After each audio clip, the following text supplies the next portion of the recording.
Hola, padres. Welcome to tonight's open house. We're so sorry that we can't be together in person.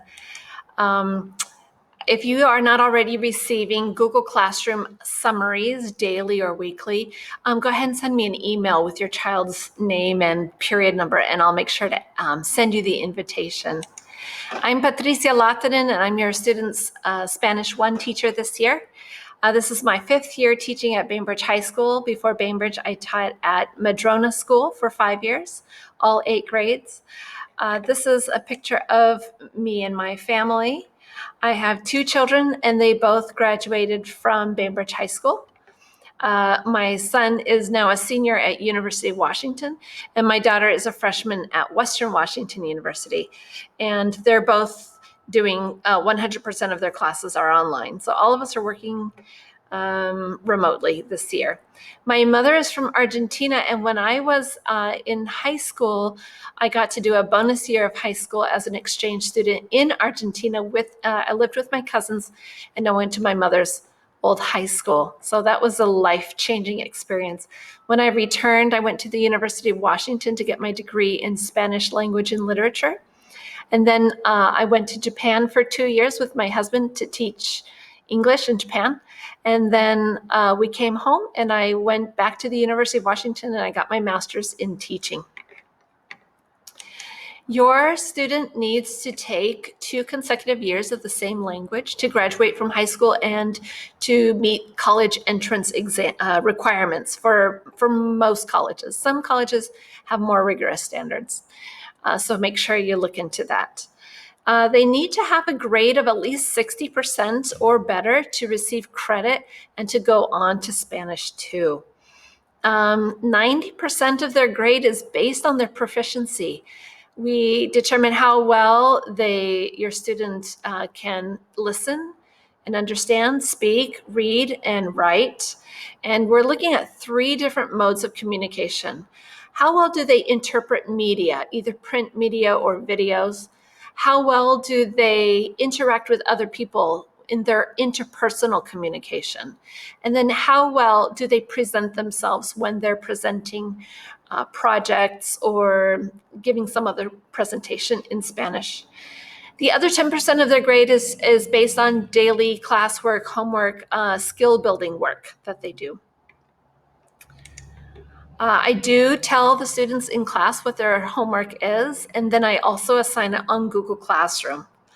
This is a copy of our textbook. It's called Entre Culturas Uno, and it's all online, and I assign, most of our homework is also assigned through the Entre Culturas website called Learning Site.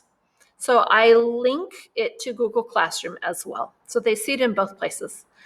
My website also has a weekly update of all the work that we do and the homework that I assign. I try not to assign, I try not to assign more than 30 minutes every day of homework. But that should include their homework as well as vocabulary practice on Quizlet. And I would love to have them immerse themselves in the language at least 10 minutes a day. If they could watch TV or movies in Spanish, that would be great. I also recommend the free app called Duolingo. It's a really great app. In Google Classroom, that's where I post all of our homework.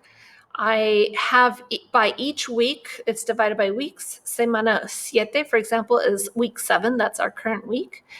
And they have a slideshow for each week telling what we're going over and what their homework is. There is a calendar on Google Classroom with their due dates.